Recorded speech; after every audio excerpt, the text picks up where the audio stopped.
안녕하세요. 김영로 TV의 날짜 이야기입니다. 자, 오늘은 5월 28일이 되겠습니다.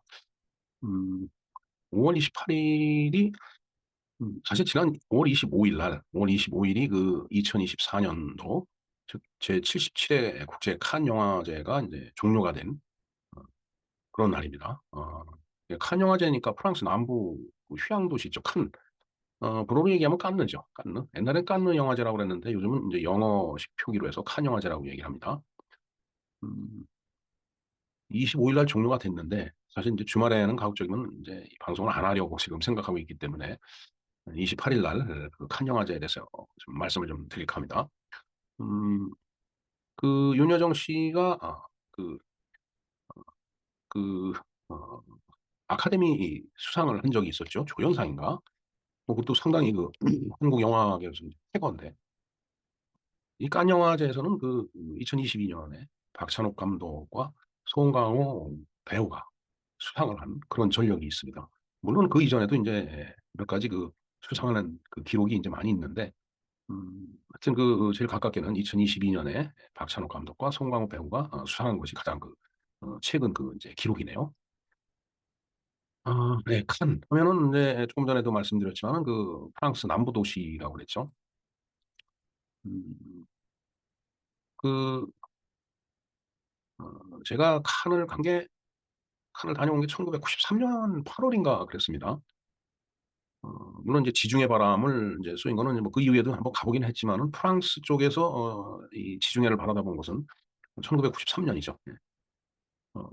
흔히 그 이제 나체 그 해변에 이제 그 옷을 일체 입지 않고 그냥 나체로 이제 일광욕을 즐긴다 하는 그런 그 이제 해변가가 이제 있다라는 이야기를 들었는데 뭐 실제로 그런 장면을 보지는 못했습니다. 어찌됐든 그 칸 영화제, 칸느 영화제 음, 그리고 그 근처에 니스라는 그 이제 도시가 있습니다.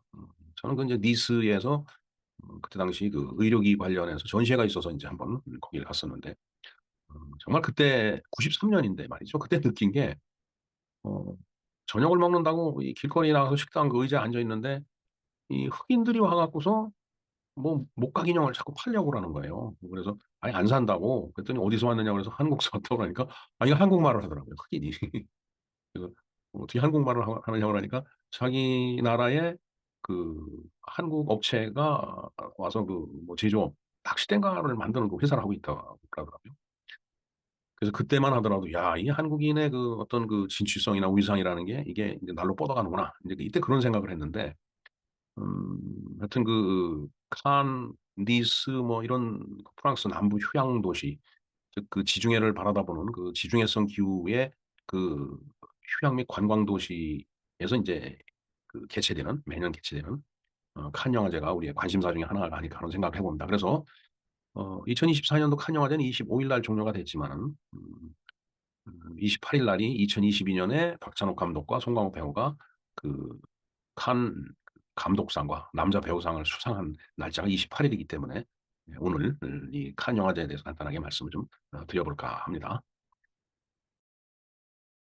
네, 그러면은 칸 국제영화제, 깐느 국제영화제죠. 깐느 인터내셔널 필름 페스티벌. 우리나라에서도 보면은 뭐 부천 필름 페스티벌 뭐 이런 거를 그 하더라고요. 부산 필름 페스티벌도 있죠 아마. 어, 자 이제 그것은 뭐 이제 뭐 국내고 그다음에 뭐 인터내셔널 하다라고 하더라도 뭐 아직은 이 이 이름난 국제 영화제에 이제 비교하기에는 조금 이제 역부족인 면이 있으니까 우리가 더 노력을 해야 된다라는 그런 생각을 하게 됩니다. 개요를 한번 볼까요? 자, 프랑스 남부 휴양 도시 칸에서 매월 5월에 열리는 국제 영화제다라는 얘기죠. 그래서 올해는 5월 14일부터 25일까지 열렸는데 지난 토요일 날 이제 종료가 됐죠.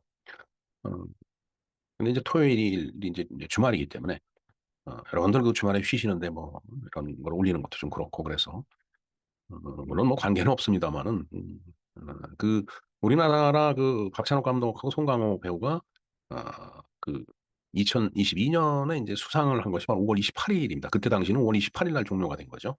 그래서 이제 5월 28일 날 이 말씀을 드립니다. 이탈리아의 베니스 국제영화제, 그다음에 독일의 베를린 국제영화제와 더불어 세계 3대 영화제다라고 하네요. 어, 상당히 그 이제 역사도 깊고 자존심도 내세울 수 있는 이게 종주국으로서의 어떤 그 자존심이에요. 지금 이 역사를 보면은 1932년 이탈리아에서 시작된 베니스 국제영화제의 자극을 받은 프랑스가 영화 종주국의 자존심을 세우기 위해서 기획을 했다. 영화의 종주국이 그 이제 프랑스다라고 하네요. 당초 1939년에 시작하려 했지만 독일이 폴란드를 침공하면서 행사가 무산이 됐다. 2차 세계대전이 이제 일어나면서 무산이 됐다는 얘기죠. 그래서 이제 전쟁이 끝난 1944년, 무려 이제 5년 동안 전쟁을 한 겁니다. 2차 세계대전이요. 이게 뭐 우리 6.25 사변도 3년간 전쟁을 했으니까 1944년 영화제 개최에 대한 여론이 일어 2년간 준비 기간을 거친 후에 1946년 9월 20일 제1회 칸 국제영화제가 열렸다. 깐느 국제영화제가 열렸다라는 얘기죠. 예. 이 영화제는 전후 상막했던 유럽에서 열린 최초의 문화 이벤트였는데 당시에는 경쟁 부문보다 필름 포럼에 가까운 행사였고 상영된 대부분의 영화들이 상을 받았다. 그러니까 상이 준비는 많이 돼 있는데 출품된 그 어, 작품의 수가 상 숫자하고 비슷했으니까 대부분 받았겠죠. 예. 제3회 영화제 때부터 오늘날까지 이어지는 시상 형태를 갖추게 됐다. 1951년부터 영화제 기간을 5월로 옮겨서 2주일간 행사 기간을 가지게 되었다라고 하네요. 그래서 올해는 14일 시작해서 5월 25일 날 종료가 됐다. 그 얘기죠. 메인 상영관인 빨레데 페스티벌. 이게 뭐 프랑스어기 때문에 빨레드 어, 페스 어떻게 읽나 모르겠네요. 그래서 경쟁 부문 20여 작품을 비롯 많은 영화들이 상영이 된다라고 하네요. 1960년부터 국제영화 제작자 연맹의 요청으로 필름 마켓이 창설이 돼서 현재 세계 최대 규모로 이 영화 산업이 성장돼 있는 그러한 그 영화제가 바로 이 칸느 영화제다. 우리 뭐 칸느 영화제 많이 들어봤죠. 물론 뭐 베니스 영화제, 베를린 영화제 많이 들어봤지만 그래도 귀에 익은 건 칸느 영화제죠. 약간 요즘 영어로 얘기해서 칸 영화제라고 이제 얘기를 합니다. 내용을 볼까요? 최고 영화에 주어지는 상의 명칭도 처음에는 황금 종려상이 아니었다. 처음에는 황금 종려, 빰도르, 빰무도 참 어렵습니다. 불어가 종려나무를 뜻하는 팜이란 말과 금을 의미하는 오르. 음, 이 프랑스에서 알은 이렇게 그렇게 발음을 하죠. 저 가래침 뱉듯이 는 오 이렇게 얘기를 하겠죠. 예. 그 두 단어가 합쳐진 황금 종려상이라는 명칭은 1954년 한 보석 세공사가 처음 아이디어를 낸 것이다라고 돼 있네요. 지중해 연안의 해안도시 칸 해변을 따라 줄지어 자라는 종려나무에서 자라난 이 아이디어를 듣고 프랑스 영화 감독이자 시인인 장 kok도가 종려나무 잎사귀를 스케치한 현재의 트로피를 디자인했다. 음, 장 kok도 유명한 사람입니다. 제가 언젠가 영화의 날을 그 말씀드리면서 장 kok도 얘기를 잠깐 했었는데 프랑스 영화 감독이면서 이제 시까지 쓴 어떤 저명한 인사입니다. 이름도 멋있잖아요. 짱곡도. 네. 칸은 예술로서 영화의 지위를 옹호하는 기능과 상품으로서의 가치를 평가하는 시장의 기능이 공존하는 영화제다. 영화 출품하면 영화에 관련된 여러 가지들이 전부 딸려오겠죠. 네.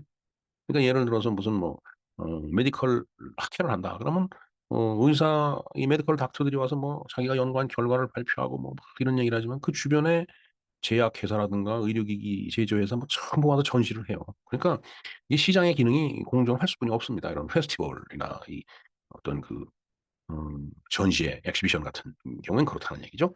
자, 이에 따라 영화를 선별하는 기준도 까다로운 것으로 정평이 나 있다. 뭐 아무래도 권위가 있다 보면 기준도 까다로운 건 당연한 거라고 보여집니다. 경쟁 부문에 초청되기 위해서는 영화제 시작 전 12개월 안에 작품을 완성을 해야 된다. 아, 시작 전 12개월 안에. 그리고 다른 어떤 행사에도 경쟁이나 전시가 없어야 한다. GKA라고 되어 있는데 좀 없어야 함입니다. 저게. 단편 영화제는 15분을 넘지 않아야 된다.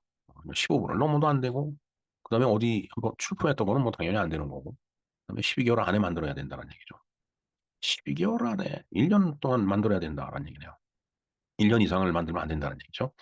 자, 경쟁 부문 시상 제도를 보면은 이제 아까 그 얘기했던 최고의 상이죠. 황금종려상, 그다음에 심사위원 대상, 감독상, 남녀주연상, 그다음에 가장 뛰어난 신인 감독의 영화에 주어지는 황금 카메라상이 있다라네요. 음, 카메라상, 카메라도.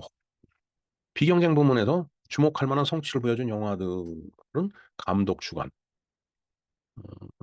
그러니까 주목할 만한 시선을 통해서 조명을 이제 하는데, 아무튼 저러한 그, 뭐, 일종의 저것도 기준이겠죠. 그런 것을 통해서 이제 조명을 해본다는 얘기죠. 그래서 비경쟁 부문을 둔 것은 세계 영화의 다양한 흐름을 포획하려는 의도와 함께 영화제의 보수주의적인 성격을 상쇄하기 위한 방안이다. 뭐 아무래도 경쟁 부문에서는 너무 경쟁이 치열하다가 보면은 음, 그 한쪽으로 이게 치우치게 되겠죠. 그럼 영화의 다양한 면을 이렇게 흡수할 수가 없으니까 이 비경쟁 부문을 넣어갖고서 또 다른 그 흐름을 갖다 포획 이렇게 끌어들인다는 얘기죠. 캡처죠, 영어로. 예. 그리고 뭐 아무래도 경쟁 부문에서 이제 유명하다는 사람끼리 뭔가 서로 경쟁을 하다가 보면은 당연히 보수주의적인 그런 성격을 띠게 되죠.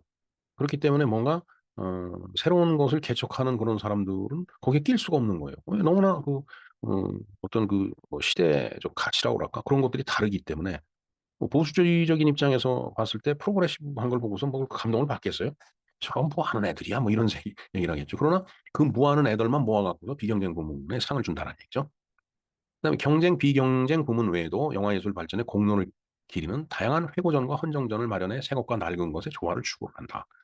예, 뭐 회고전, 뭐 옛날 거 한번 이렇게 돌아본다든가, 그다음에 헌정전, 뭐 이렇게 갖다 바치는 거죠. 영화제 아니면 영화인들한테 그런 것들도 이제 에, 그런 어떤 경쟁의 장을 마련해 갖고서 이제 새 것과 낡은 것의 조화를 추구했다라는 얘기예요. 그리고 단편 부문의 시상 제도도 있는데 대상인 황금종려상, 단편 부문 심사위원상, 그다음에 시네 파운데이션 등 뭐 이런 몇 가지 상이 있다라고 하네요.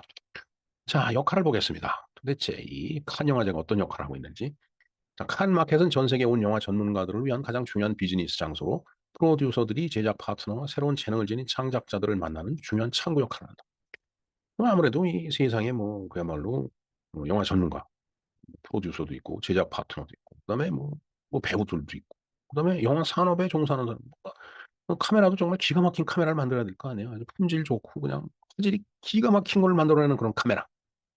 그런 사람들이 다 모여서 보니까 서로 만나서 서로를 알게 되는 그런 재능의 어떤 만남, 창구 역할을 한다는 얘기죠.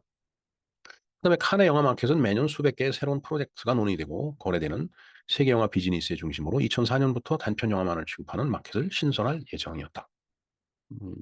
또는 뭐 예정이었으니까 2004년부터니까 뭐 예정이 당연히 되고 그렇게 지금 운영이 되고 있다라고 보면 되겠습니다. 그다음에 영화 예술의 지위를 옹호하기 위해서 헌신하는 영화제로서 칸의 지위는 그냥 억잡스럽게 만들어진 것이 아니다라는 얘기죠. 그만큼 역사가 있고 전통이 있고 그다음에 어, 영화를 위해서 정말 삶을 바치는 그런 사람들의 어떤 고귀한 정신이 다 들어있다는 얘기예요. 칸은 공인된 거장에 대한 예우와 새롭게 부상하는 영화의 기류가 공존하는 영화제다. 예, 아까 컨서버티브한 거와 프로그레시브한 게 이제 동시에 그것을 조화롭게 발굴하기 위해서 경쟁 부문과 비경쟁 부문이 있다라고 한 게 바로 이 얘기가 되겠죠. 예. 그다음에 영화의 역사를 추인한 거장들을 기리고 당대 영화의 흐름을 일별할 수 있는 대표작을 발굴하는 감시관이 현재 칸을 가능하게 하는 동력이다. 뭐 아무래도 그 그야말로 이거 영화 역사를 보면은 거기에 정말 참 추앙받은 거장들이 이제 있죠. 예. 그 사람들도 보고 그다음에 뭔가 야 영화의 흐름을 갖다 뭔가 이게 특별한 걸 이렇게 밝혀내는 그런 대표작 그런 것을 발굴하는 기능 그게 이제 칸을 만드는 하나의 동력이다라는 얘기예요. 전 세계 수많은 작가들이 칸을 통해 자신의 영화를 선보이고 싶어하며 날로 허약해지는 영화의 예술적 위상을 지키는 최후의 보루로 만인의 추앙을 받고 있다. 네, 뭐칸 영화제 우리가 한번 나가면은 정말 뭐 막 대서특필이 되죠. 우리나라에서도 그만큼 예술적 위상이 높고 깊고 그러니까 이게 최후의 보루가 되는 거예요. 그야말로. 자, 그다음에 영화업계 종사자들뿐만 아니라 언론 매체의 관심도 지대해 수천 명의 취재진이 취재 경쟁을 벌이고 리베라시옹 그리고 르몽드 등 프랑스의 유력 일간지들도 매일 경쟁작 리뷰와 영화제 소식을 싣고 있다. 그만큼 언론이 보도 경쟁을 한다는 얘기예요. 버라이어티, 스크린, 무빙 픽처스 등 유수의 영어권 영화 저널에도 데일리를 발간해 칸의 소식을 상세하게 소개하고 있다. 자, 그러니까 영어권 영화 저널이 많이 있는 거예요. 버라이어티 다양함이죠. 스크린 이건 뭐 음악을 얘기하는 거고, 그다음 무빙 픽처스 이거 영화죠. 그야말로. 그런 이름을 가진 유명한 저널들도 이 칸 영화제를 소개를 하고 있다는 얘기죠. 자, 칸의 의상을 한번 볼까요? 칸의 역사는 지난 50년간 세계 영화사의 흐름과 이렇게 중복이 된 나라. 그거 보면은 엄청나게 그 이제 칸을 위해서 애를 쓰고 노력한 거장들의 이름이 쭉 나와 있네요. 감독들 이름이. 뭐 일일이 지금 저걸 다 읽을 수는 없고 더군다나 발음도 굉장히 어렵습니다. 혹시 뭐 어, 필요하시면 화면을 정지시켜서 한번 보시면 되겠네요. 자, 그다음에 칸 영화제가 그렇게 유명한데 그 속에서 한국 영화는 어땠는가를 보는 거죠. 자, 이두용의 물레야 물레가 1984년에 나가네. 그다음 배용균 감독의 달마가 동쪽으로 가는 까닭은 1989년.